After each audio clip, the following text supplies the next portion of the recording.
jalla haqqa wa zahaqal batil wa batila kana sawqa wa la takana aminal rahman wa qala subhanahu. Assalamualaikum warahmatullahi wabarakatuh. Bismillah, alhamdulillah, alhamdulillahirabbil alamin, wa bihi nasta'inu ala umurid dunya waddin, wassalatu wassalamu ala asyrafil anbiya'i wal mursalin, sayyidina wa habibina wa qurrati a'yunina wa maulana Muhammadin sallallahu alaihi wasallam wa ala alihi wa ashabihi wa tabi'in wa tabi'in tabi'ina ajma'in, amma ba'd. Qala Allah ta'ala fi kitabihil karim wa huwa asdaqul qailin, bismillahirrahmanirrahim, wa aqimus sholata wa atuz zakata warka'u ma'ar raki'in.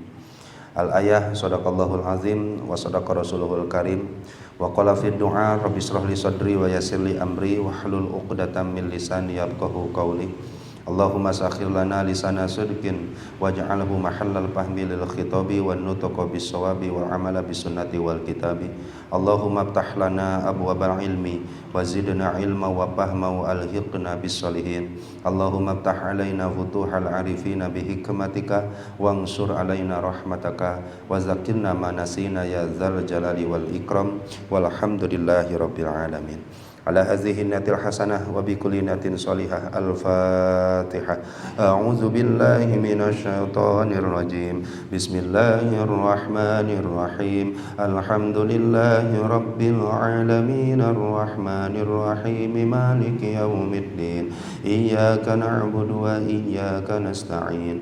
Ihdinas siratal mustaqim. Siratal ladzina an'amta 'alaihim ghairil maghdubi 'alaihim waladdallin.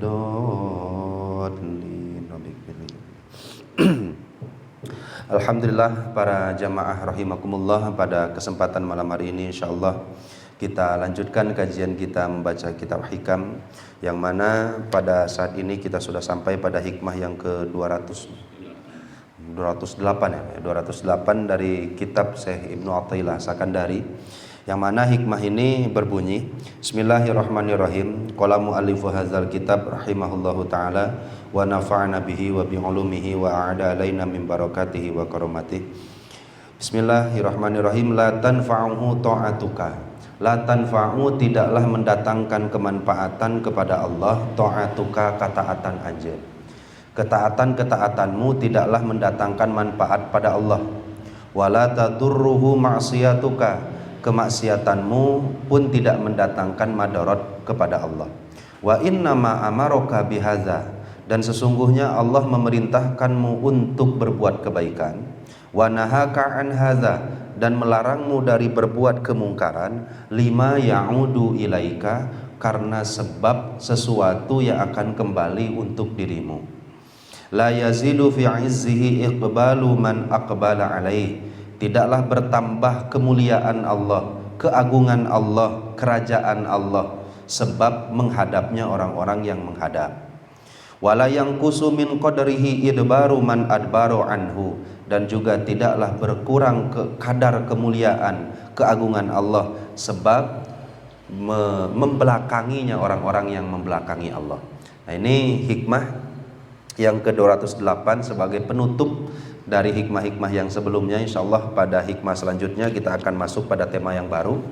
Nah, kesimpulannya hikmah ini yaitu kata Syekh Ibnu Ajibah rahimakumullah, salah satu makna yang terkandung ini bisa dapat digambarkan dalam sebuah munajat yang sering dibacakan oleh para ulama, yaitu munajat bahwa ada orang kalau berdoa kepada Allah tuh isinya kira-kira kayak gini, Pak.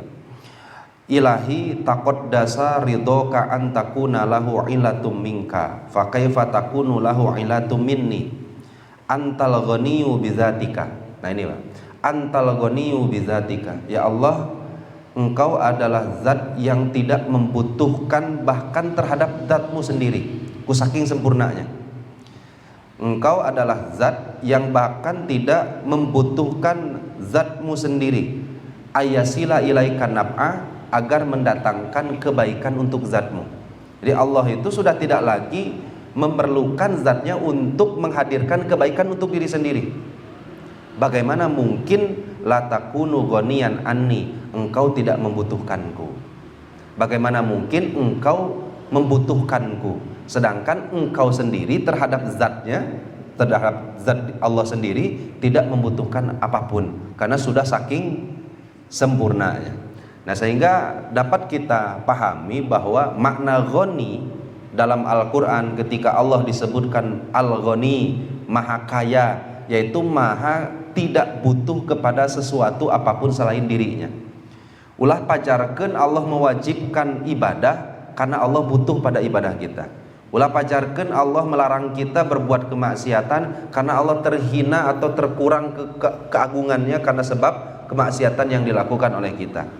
Hal ini bersamaan dengan sebuah hadis qudsi, Bang. Nah, ini kita bacakan hadisnya, disampaikan oleh Rasulullah SAW. Itu suatu saat Allah pernah dawuh kayak gini, lau anna awwalakum, kalaulah orang yang awal dari kalian, wa akhirakum wa insakum wa jinnakum, yang awal yang akhir, jinnya manusianya, kanu ala atqa qalbi rajulin wahidin, semuanya memiliki kadar ketakwaan yang paling tinggi, semuanya tinggi takwanya.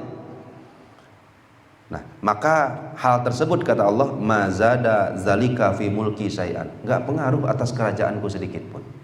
Bahkan walau anna awwalakum wa akhirakum wa insakum wa jinnakum, kalaulah jinnya manusianya yang dari golongan awal sampai golongan akhir nanti sampai ke yaumul qiyamah, semuanya ala afjari qalbi rajulin wahidin, semuanya memiliki hati yang sama seperti Fir'aun lah.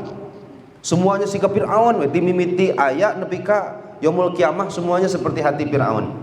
Maka apa kata Allah dalam hadis qudsi tersebut? Mana qaso zalika min mulki syai'an, tidaklah berkurang kerajaanku sedikit pun. Nah, sehingga takutnya ketika ada orang yang beribadah menganggap ibadah kita itu dibutuhkan oleh Allah Subhanahu wa taala. Takutnya ada orang yang beranggapan ketika dia suluk mendekatkan diri kepada Allah, dianggapnya ketika Allah melarang sesuatu itu akan mengurangi kadar kemuliaan dan keagungan Allah Subhanahu wa taala. Nah, kemudian disebutkan oleh Syekh Ibnu Athaillah As-Sakandari, kenapa Allah memerintahkan kita untuk berbuat sesuatu yang wajib? Kenapa Allah melarang kita meninggalkan sesuatu yang diharamkan? Fa inna ma amaraka bitta'at, Allah memerintahkan ketaatan liyuqarribaka ilaihi, karena agar engkau semakin mendekat kepada Allah. Nah, jadi taat yang Allah perintahkan itu adalah jembatan untuk semakin dekat kepada Allah Subhanahu wa taala. Nah, itu motivasinya. Walaupun kita pernah baca ayat Al-Qur'an, nah ini kita tafsiri bareng-bareng. Kata Allah dalam Al-Qur'an, ud'u ila sabili rabbika bil hikmati wal mau'izatil hasanah. Wahai Rasul, ketika engkau mengajak umat, maka ajaklah satu bil hikmati dengan hikmah, yang kedua wal mau'izatil hasanah dan mau'izah hasanah. Kira-kira setiap pribadi diajak oleh Rasul dengan dua cara ini atau dua cara ini beda objeknya? Kan Allah perintahkan, wahai Rasul, ketika mengajak ke jalan Allah, apa sih jalan Allah tuh? Wallahu yad'u ila daris salam. Allah selalu ngajak untuk berjalan menuju surga. Anggaplah sabilillah itu maknanya adalah ajakan Allah, ajakan Rasul untuk mengajak umat menuju surganya Allah, menuju kebaikan, negeri yang penuh dengan kedamaian dan ketenangan. Yang diajak semuanya adalah umat. Caranya ada dua, satu bil hikmah, yang kedua mau'izatil hasanah. Nah, kira-kira untuk umat ini, satu umat yang didakwahi oleh Rasulullah langsung menggunakan dua cara ini, atau ini dua cara untuk dua kelompok? Nah, maka kata ulama, ternyata ayat itu tengah berbicara cara mengajak Rasul dengan dua cara untuk dua golongan. Jadi ada hamba Allah yang diajak dengan hikmah, ada juga hamba Allah yang diajak dengan mau'izah hasanah.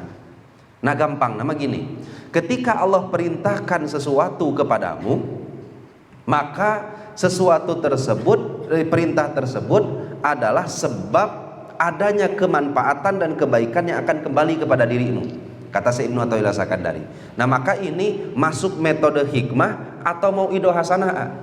Nah maka kata para ulama, al mau'izatul hasanah, yang dimaksud dengan mauidhah hasanah dalam ayat tersebut adalah Rasul mengajak kepada umatnya dengan cara targhib wa tarhib, memberikan janji dan kabar gembira atau mengancam dengan ancaman yang Allah persiapkan. Nah kira-kira masuk golongan yang mana yang disebutkan oleh Syekh Ibnu Athaillah Sakandari tadi?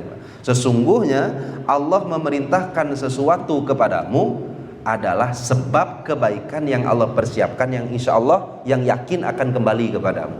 Kira-kira itu mauidhah hasanah atau hikmah?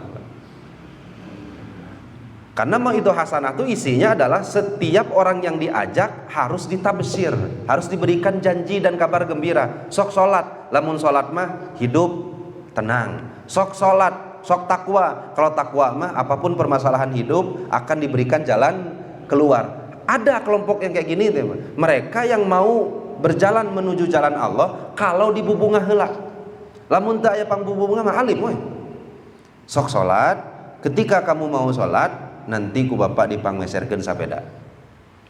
Sok sholat, lamun teu sholat engke dicepret. Nah itu tuh caranya bil mau'izatil hasanah.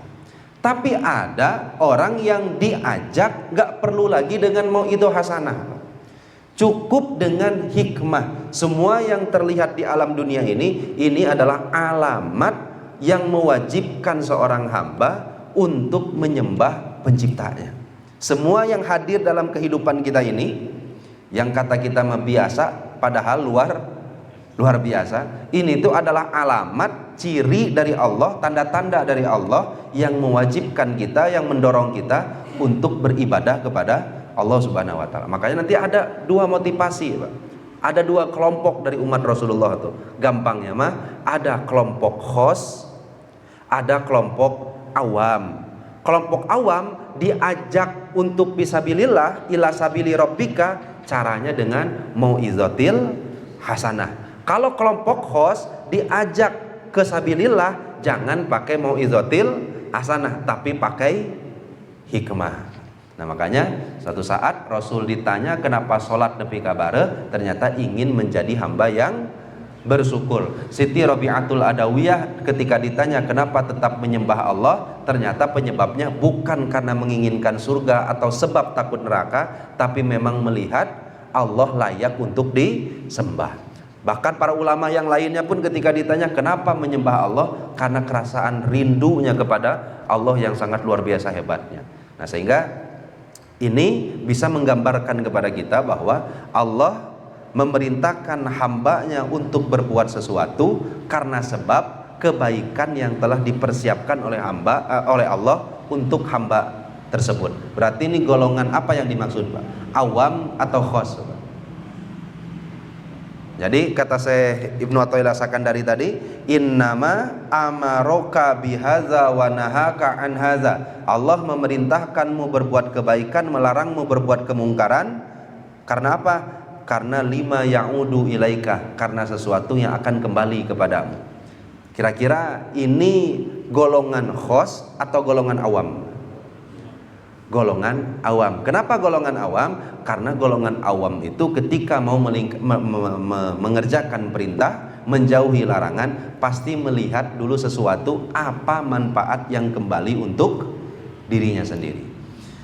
Bagus nggak kayak gitu teh? Nah kita lihat banyak. Jadi guru-guru saya sering mentamsilkan contoh seperti gini, Pak. Ketika ada anak masuk usia 7 tahun, kata Rasulullah, perintahkan sholat. Tapi jangan dibentak, jangan juga dipukul. Pokoknya mah perintahkan. Lamun bagus-bagusna perintahna isi dengan bibitan. Berarti muru sibyanakum li sab'i sinina as-sholah. Kalau anak sudah masa jenjang 7 tahun, maka perintahkan sholat. Biasanya cara merintahkeunna yaitu dikasih janji-janji baik. Sok sholat, lamun sholat nanti dikasih A. Sok sholat, kalau sholat nanti diajak B, dan lain-lainnya. Sampai kapan itu teh anak seperti itu teh? Sampai usia 10 tahun. Kalau sudah 10 tahun, kata Rasulullah, wadribuhum alaiha, kalian pukul anak tersebut alaiha karena sebab meninggalkan sholat li asri sinina, kalau umur sudah sampai 10 tahun. Berarti ini tabsyir tanzir, pangbubunga atau nyingsienan. Masuk pada cara yang kedua. Yang pertama di bubunga, nu kedua di singsienan. Nah, fase kita ini kan orang tua mendidik anak. Kalau kita dengan Allah sekarang fasenya masih fase tabsyir atau sudah tanzir? Duh, bingung ya Maya. Lamun tafsir tanzir. Kalau anak umur 7 sampai 10 tahun ulah dicarekan, sok salat alim, ya udah alim. Sok salat alim mah sok nanti di pasian permen. Akhirnya mau salat. Ya memang wajar anak harus seperti itu. Ya jangan 7 tahun terus dibentak salatnya. Kalau puasa kuat, sok puasa. Teu teu naon ke jam 12 batalkeun we. Ke sahur deui jam 12 sampai ke maghribna. Enggak boleh dibentak-bentak dan lain-lainnya karena belum usianya. Harus memang dibibita heula. Makanya inna arsalnaka basyirau wa nadhira. Berarti yang pertama tuh ngabibita tuh nyingsienan. Dibibita heula, dibibita, beres dibibita baru disingsienan. Umur berapa itu teh? 10 sampai ka balik. Setelah balik, komo geus aki-aki, kira-kira sok salat. Ke lamun salat dipangmeserkeun sepeda listrik. Mau kitu keneh urang teh. Atau memang salat itu sudah memang acara atau kebutuhan seorang hamba kepada Tuhannya. Ya kan gitu, Pak. Umur 7 sampai 10 dibibita, umur 10 sampai ka balik disingseunan, sudah balik ya sudah enggak usah diperintahkan. Pun kita sebagai orang tuanya sudah tidak lagi memiliki kewajiban untuk memerintahkan, tapi menasehati iya. Tapi untuk sampai ke memerintahkan enggak wajib.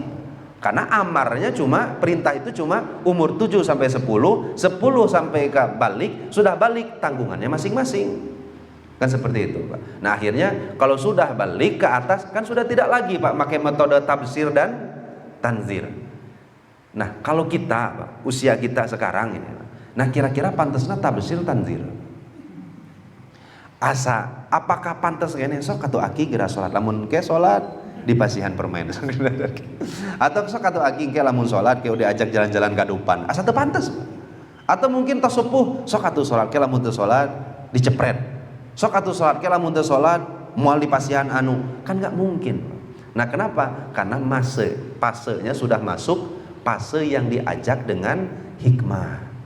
Bukan lagi fase diajak dengan mau'izatil hasanah. Nah, ini kata saya Ibnu Athaillah As-Sakandari bahwa seluruh yang diperintahkan oleh Allah ini semuanya hakikatnya karena kebaikan yang Allah persiapkan untuk kita.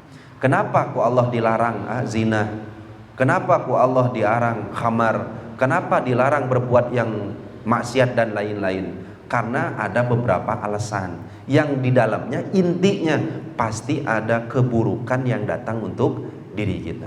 Sampai saat dulu ketika mentalaah kitab-kitab fikih, kan beberapa kali saya sampaikan bahwa salah satu syariat yang gak pernah mengalami perubahan hukum itu adalah berzina. Salah satunya. Kalau minum khamar itu sempat mengalami perubahan. Bahkan dulu sempat di zaman Rasulullah yas'alunaka anil khamri qul fihima itsmun kabiru wa manafi'u linnas. Ketika ada orang bertanya, Rasul khamar kumaha? Nya dosa aya, manfaat aya. Ngan dosa jeung manfaat gede keneh dosana. Bagus nama tinggalkeun. Cara-cara urang mah makruh. Bahkan sebelum ayat itu turun juga ayat wala taqrabus sholata wa antum sukaro. Jangan dekat-dekat sholat kalau kalian dalam keadaan mabuk. Boleh mabuk keweh geus sholat. Atau boleh mabuk ngan keweh jauh-jauh di waktu mau sholat. Nah artinya zaman dulu kan mengalami perubahan. Nah kenapa zina ini tidak pernah mengalami perubahan? Karena madorotnya minta ampun. Madorotna minta ampun. Pernah gak Bapak bayangkan kenapa di dalam Al-Quran orang yang berzina dan hukum zinahnya muhson artinya dia berstatus menikah dengan orang lain, kemudian ketika berzinah dengan orang lain, maka yang zinah muhson ini wajib diranjam. Diranjam itu berarti dikuburkan setengah badan, dilempari dengan batu sampai ke meninggalnya. Itu kan ranjam, Pak. Berarti udah gampang nama, orang menikah, kemudian dalam status menikah dengan orang lain, dia berzinah dengan yang lain, maka harus dihukum mati. Kan kapungkur ngemutan. Nah, kok separah itu gitu? Emang separah apa berzinah? Sampai-sampai ya memang parahnya luar biasa, Pak. Kalau Bapak nanti main ke kantor urusan agama, banyak terjadi pernikahan di luar nikah. Pernikahan di luar nikah.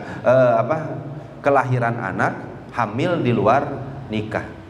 Yang sampai sekarang itu hampir ratusan, hampir ribuan, mudah-mudahan Allah sing jaga orang keturunan orang. Yang sampai sekarang pun solusinya belum ditemukan. Karena ketika ada orang punya anak hasil di luar nikah, apalagi anaknya perempuan, kemudian mau dinikahkan, maka kira-kira punten, Pak, yang menikahkan, yang jadi walinya siapa? Bapak nak, nggak bisa, karena ayah dan anak dalam Islam isbat nasabnya, mengikuti nasabnya kalau lahir dalam ikatan pernikahan. Kalau tidak dalam akad pernikahan, maka anak tersebut nggak bisa dan nggak sah disebut binti anu, ibnu anu, nggak boleh. Nah pertanyaannya, ari wali dari kelompok mana? Dari kelompok laki-laki. Bahkan ada yang nawarin solusi ini. Ya kadang-kadang ada jamaah, kadang-kadang kapalang tos bingung, kumaha lamun ku mangna di mana? Mang di ibu na. Ya nggak bisa. Dah harus memang dari pihak laki-laki. Nah akhirnya kan si wanita yang hasil zina ini, punten, ini harus dinikahkan oleh hakim yang secara segat. Nanti pas ijab, itu ijabnya kan biasanya saya nikahkan dan kawinkan kepada engkau anak saya yang bernama Anu binti Anu dengan mas kawin sampai ke akhir. Tapi ijabnya harus dirubah sekarang, mah saya nikahkan Pulanah binti ibunya. Pulanah binti ibunya, nggak boleh Pulanah binti Pulan, nggak boleh, dah bukan bapakna. Kumalamun iya ya tuh nutupan kawirang we, nutupan kawirang. Artinya nutupan malu aja, kasihan geus we binti Pulan we sebutkeun. Diancam oleh hadis Rasul, manin tasaba li ghairi abi fal yatabawa maq'adahu minan nar. Barang siapa yang menisbatkan dirinya kepada bukan bapaknya, maka siapkan neraka, satu tempat di neraka baginya. Kan diancam juga. Nah akhirnya sampai sekarang tuh kebanyakan orang ketika mau ditikahkan takut dengan ijabnya, karena ijabnya jadi gini, saya nikahkan dan kawinkan Pulanah binti Pulanah yang saya adalah wali hakimnya, dengan mas kawin tersebut dibayar tunai.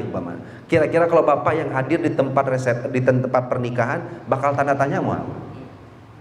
Tanda tanya mah, kunaonnya jadi binti Pulanah, kenapa ya wali hakim padahal bapakna ayah. Akhirnya banyak orang yang nggak mau melakukan hal tersebut, maksakan dia menjadi walinya, ditikahkan ku sorangan, ya sudah tanggung sendiri. Kumaha atuh, yang menikahkan dosa, yang ditikahkan nggak sah, salilana zina. Kan separah itu, Pak, hukumnya teh. Salilana zina kumaha berarti umpamana bapaknya nanti bersentuhan kulit pakai madzhab Syafi'i, wudu bersentuhan kulit batal. Berduaan di rumah hukumnya haram. Padahal anak biologisnya ente tak hitungan biologis dalam fikih. Anak itu kalau dibengket ku nikah baru anak, kalau bukan bukan. Walaupun secara biologis ya anak bapaknya. Bahkan punten ketika bapaknya meninggal dapat waris enggak? Gak dapat waris. Nah makanya syariat pengharaman kemaksiatan dan lain-lain itu sebabnya apa, Pak? 5 ya ngudu ilaik alaika, karena kebanyakan manfaat yang kembali kepada kita maka disyariatkan. Karena banyaknya madorot yang datang untuk kita maka pasti diharamkan oleh Allah Subhanahu wa ta'ala. Maka sekali lagi ya Pak, coba kita baca kata Allah, kata Ibnu Athaillah Sakandari, la tanfa'uhu ta'atuka, ketaatanmu tidak memberikan manfaat sedikit pun pada Allah. Wala tadurruhu ma'siyatuka, kemaksiatanmu pun tidak mendatangkan mandorot pada Allah. Wa innama amaraka bihaza wa nahaka an haza, Allah memerintahkanmu berbuat kebaikan, melarangmu berbuat keburukan. Lima ya'udu ilaika, karena sesuatu yang akan kembali kepadamu. La yazidu fi izzihi iqbalu man aqbala alaihi, tidaklah bertambah kemuliaan keagungan Allah ketika ada orang yang taat padanya. Wala yanqusu min qadrihi idbaru man adbaro anhu, dan pun tidak berkurang kadar kemuliaannya ketika ada orang yang berpaling dan bermaksiat dari Allah, kepada Allah Subhanahu wa taala. Nah gitu kurang lebih panginten hikmah yang ke-208 ini, yang mudah-mudahan kita ditakdir oleh Allah menjadi hamba-hamba yang soleh. Perjalanan kita untuk selalu mendekatkan diri kepada Allah selalu dipermudah dan dibantu oleh Allah Subhanahu wa taala. Allah jaga kita, pasangan hidup kita, zuriyah dan turunan-turunan kita, dan watawaffana alal iman, mudahan kita meninggal dalam keadaan membawa iman, watawaffana ala husnil khotimah, dan kita pun meninggal dalam keadaan husnul khotimah. Amin ya Allah ya rabbal alamin. Panginten sakitu, mangga apabila ada tambahan dari sepuh-sepuh guru-guru yang lain, atau mungkin ada pertanyaan yang perlu kita musyawarahkan bersama-sama, mangga boleh Pak Haji.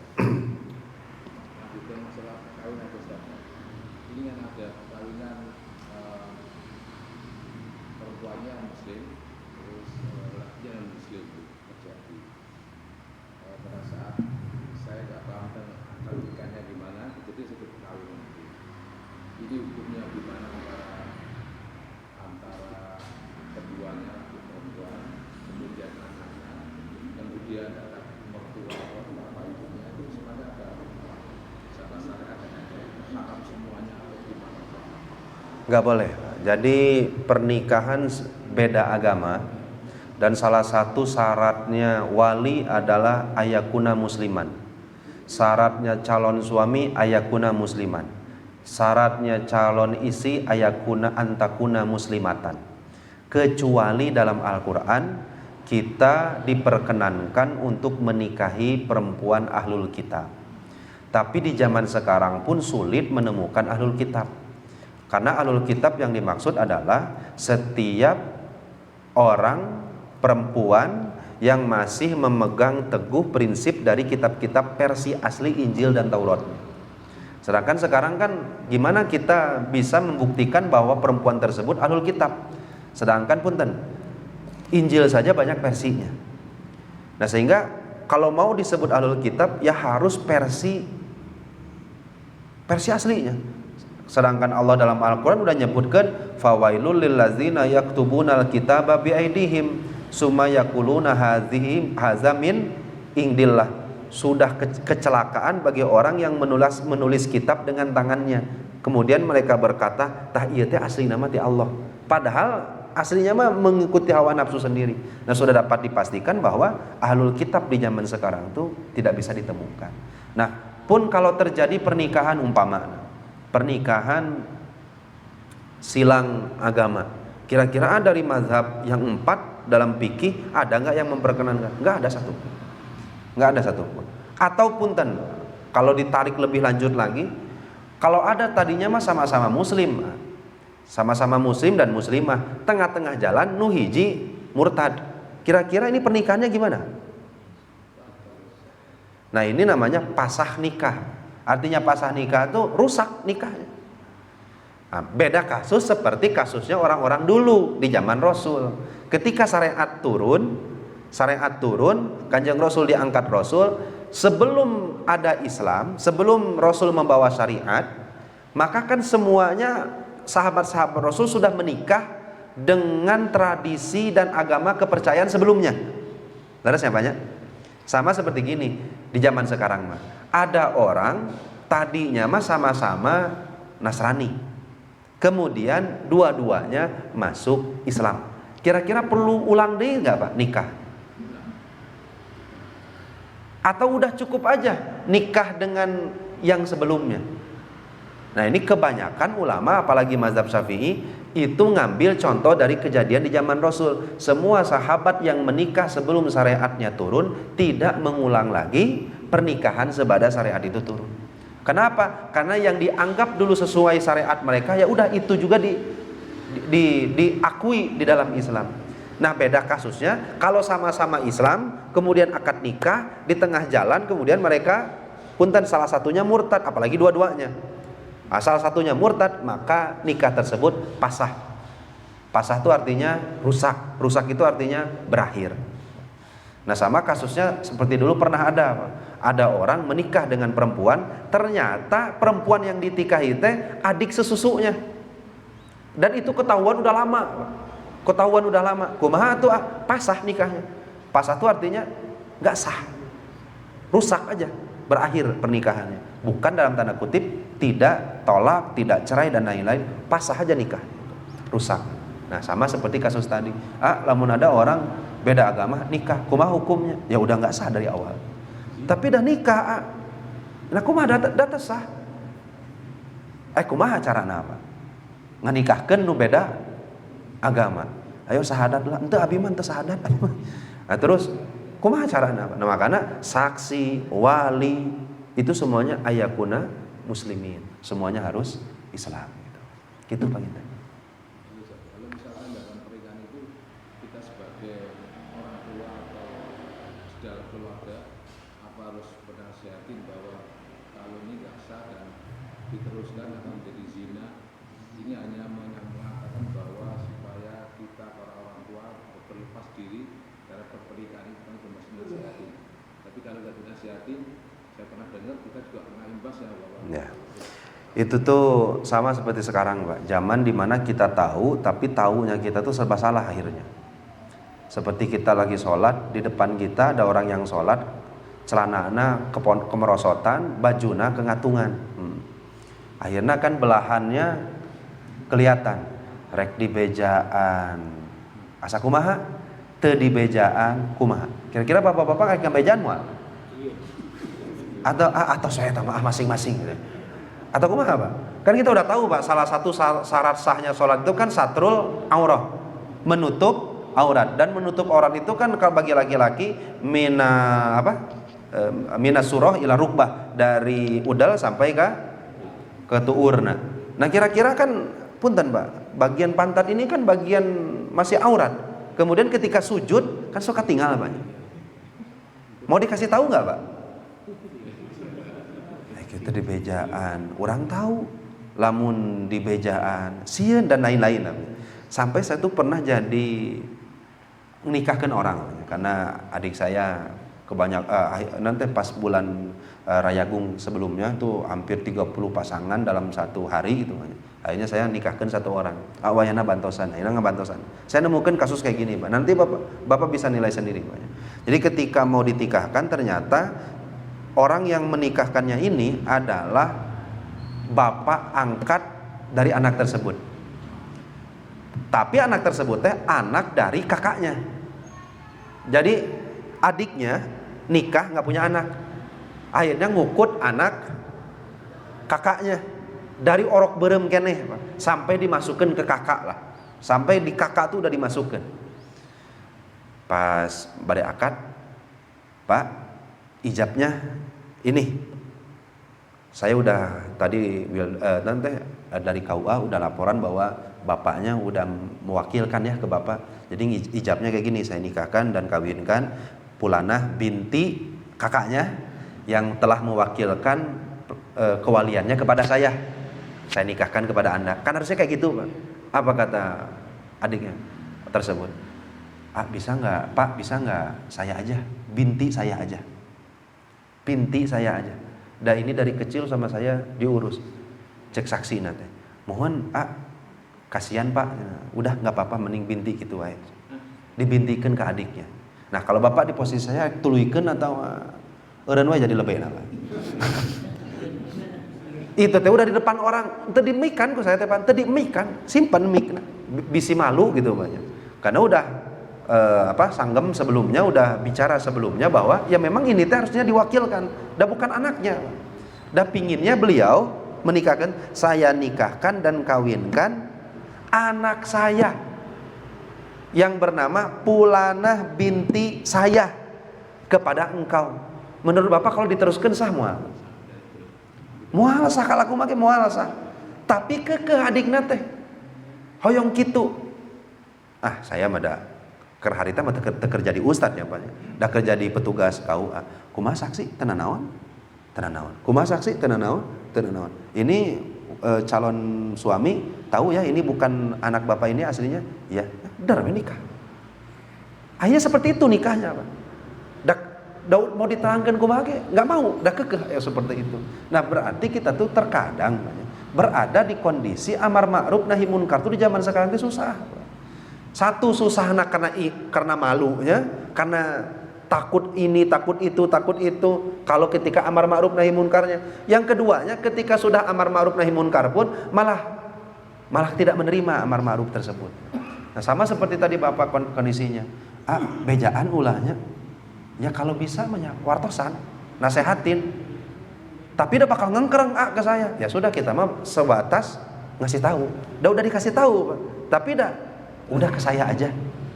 Bintinya ke saya aja enggak apa-apa. Ya udah berarti kumaha. Udah dikasih tahu. Nah, sehingga sesusah itu Pak di zaman sekarang teh amar ma'ruf nahi munkar. Makanya sampai dalam Al-Qur'an disebutkan kuntum khaira ummatin ukhrijat linnas ta'muruna bil ma'ruf wa tanhauna 'anil munkar. Kalian adalah umat terbaik. Syaratnya satu, tu'minuna billah, iman. Yang kedua, wa ta'muruna bil ma'ruf, amar ma'ruf. Yang ketiga, wa tanhauna 'anil munkar, nahi munkar. Tapi kan sulit, Pak. Iman mah gampang. Amar ma'ruf sulit gampang. Ya, sedang lah. Nahi munkar sulit gampang. Keluar dari masjid ninggal batur keur mabok, Pak. Rek di caram moal. Masing-masing lah. Da paleun eta ge haram dan hukumna. Ya da susah, Pak. Zaman sekarang mah da susah. Bari kumaha. Nah gitu, Pak. Ya mudah-mudahan sing ada manfaatnya buat kita semuanya, Pak. Wal afu minkum. Wassalamualaikum warahmatullahi wabarakatuh.